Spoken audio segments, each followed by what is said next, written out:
Hi, my name is Natalie and I am a certified NAET practitioner.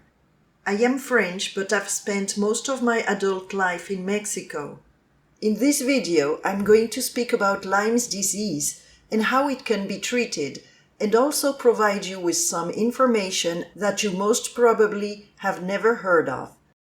So to start with, what is Lyme disease? It's an infection caused by a bacteria, Borrelia burgdorferi, mainly transmitted through tick bites. It often comes with co-infections that complicate diagnosis and treatment. Rickettsia, Babesia, Bartonella, Ehrlichia, and Mycoplasma. It can cause symptoms like chronic fatigue, muscle and joint pain, neurological issues, sleep, memory, or concentration problems, anxiety or depression, and many other symptoms. Many patients continue to feel unwell even after conventional medical treatments. Why?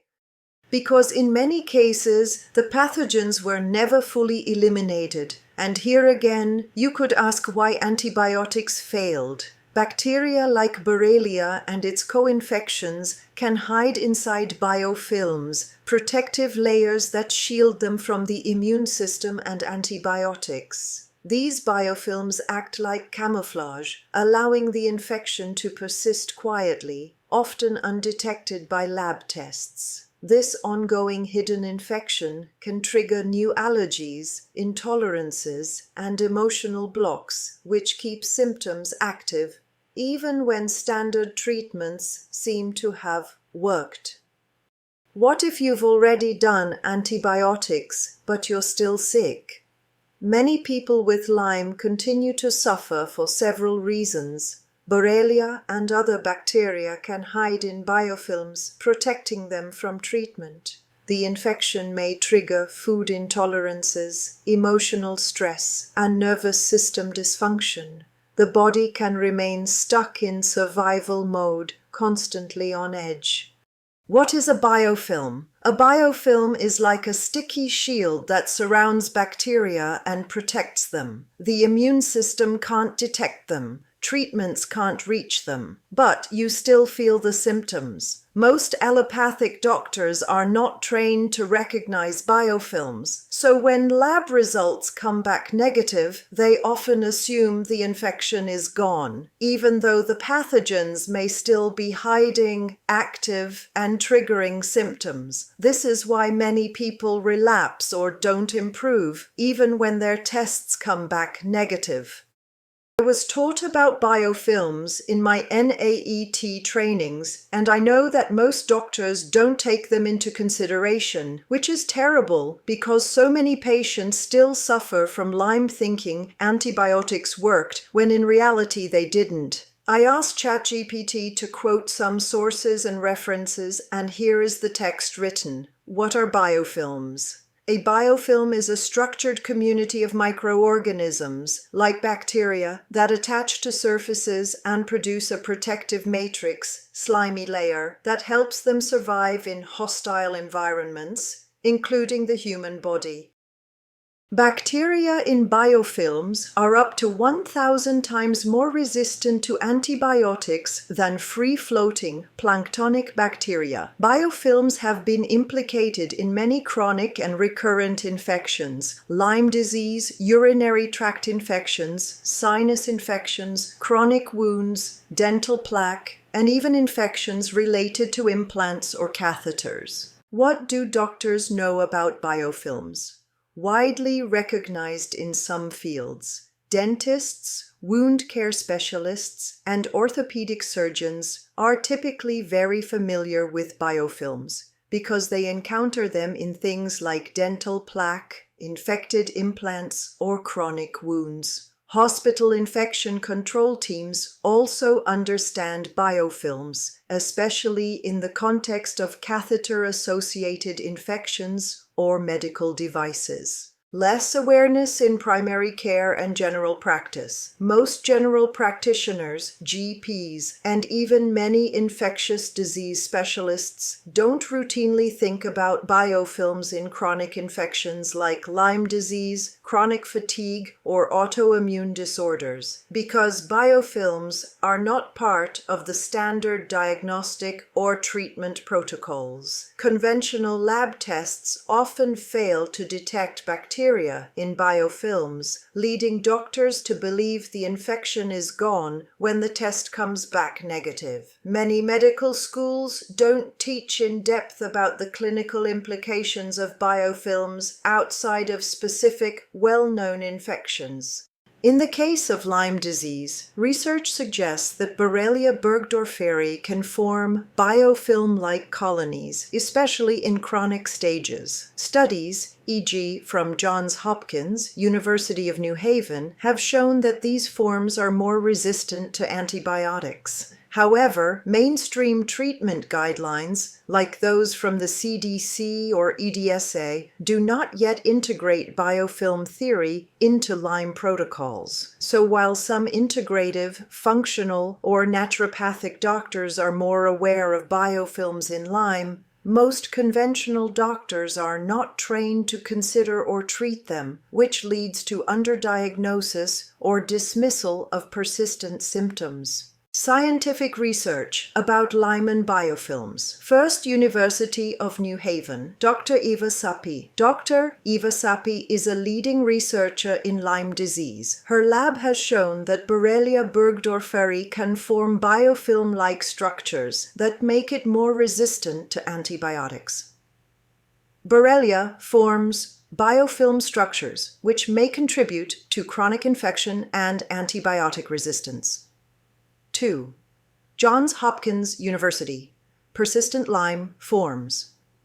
A team from Johns Hopkins showed that some forms of Borrelia are highly drug-tolerant, possibly explaining persistent symptoms after standard treatment. Standard antibiotics fail to eradicate all forms of Borrelia, particularly the stationary phase and biofilm-like aggregates. 3. International Lyme and Associated Diseases Society, ILADS. ILADS has long criticized the idea that Lyme is always resolved with a short course of antibiotics. They reference biofilm formation and immune evasion as factors in persistent infection. Their guidelines support the idea that negative tests do not rule out Lyme, especially in chronic or neurologic cases. 4. Why conventional doctors often miss it. Most medical guidelines, CDC, IDSA, do not yet include biofilms in Lyme protocols. This leads to a gap in how persistent Lyme is diagnosed and treated. Because biofilms are not part of standard Lyme treatment guidelines, most conventional doctors don't consider them, which leads to false reassurance from negative tests. Now let's talk about solutions.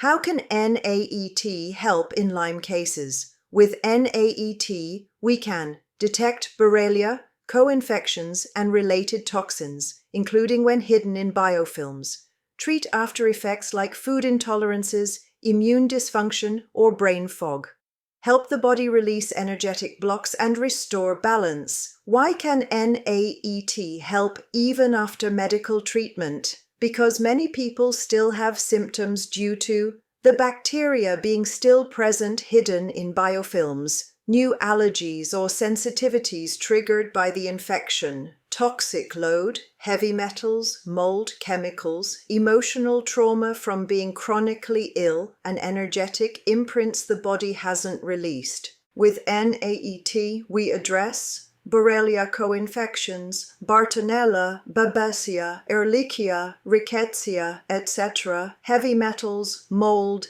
pesticides, immune system imbalances, secondary food intolerances.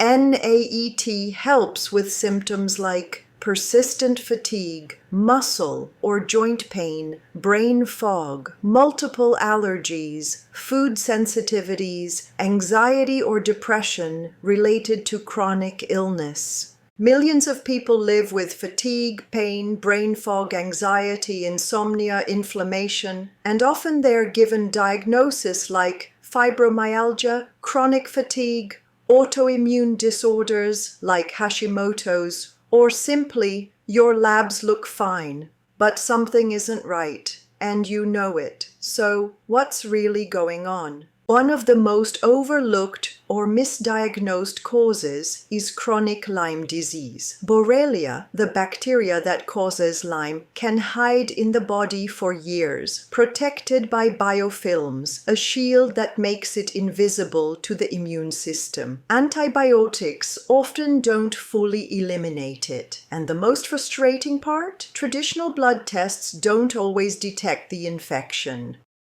Lyme can trigger chronic fatigue, Hashimoto's hypothyroidism, muscle and joint pain, anxiety or depression, food, chemical or stress sensitivity, a feeling of being sick without a diagnosis. Many doctors don't connect Lyme with autoimmunity and the nervous system. So where does NAET come in? NAET, Nambudripad's allergy elimination technique, works with the body's energetic field. It helps to detect the presence of Borrelia, Rickettsia, and other co-infections and treat them. Treat the immune system and the nervous system.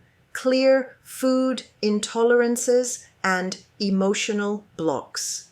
Support people with autoimmune conditions like Hashimoto's. Calm the body so it stops living in fight or flight mode. What if it's not just autoimmune? What if it's infectious plus emotional plus energetic? Book an evaluation if you've been diagnosed with Lyme disease, Hashimoto's, SIBO, chronic fatigue, autoimmune condition, or multiple sensitivities. Your lab tests are normal, but you don't feel well. You suspect Lyme but never got confirmation. You're tired of treating symptoms without lasting results. Your intuition is not wrong. What you feel is real, and it can be treated at the root. This is what you get if you type PTLDS on Google. PTLDS, or post-treatment Lyme disease syndrome, is a term used to describe the persistent symptoms that some individuals experience after being treated for Lyme disease with antibiotics. These symptoms can include fatigue, cognitive impairment like memory and concentration problems, joint and muscle aches, and sleep disturbances. It is important to note that while the infection is cleared by the antibiotics, the cause of these persistent symptoms is not fully understood. As you can see, they mention that the cause of the persistent symptoms is not fully understood. This is because they have no idea about biofilms and the Borrelia being resistant to antibiotics when it is under this form. They take for granted that the antibiotics worked and cleared the infection. The truth is that this is not the case. This is what you find on the internet. They state that PTLDS is not considered to be due to an ongoing bacterial infection and that the infection is no longer present after Lyme disease treatment. They really believe that the infection is no longer present. This is why they came up with this new expression of post-treatment Lyme disease syndrome, PTLDS, instead of chronic Lyme disease. So the hidden truth is that PTLDS and chronic Lyme disease are just Lyme disease that is still active but undetected by tests. Antibiotic treatment failed due to the biofilms. If this video helped you understand Lyme disease a little better and you found this content helpful, please give it a like, share it with someone who might need it, and subscribe for more content on healing, autoimmune diseases, and NAET and how it works, what to expect. NAET is a non-invasive and drug-free solution. The approach I share is focused on treating the root. Your support helps spread awareness, and it means the world to me. Thanks for watching, and remember, your symptoms are real, and healing is possible.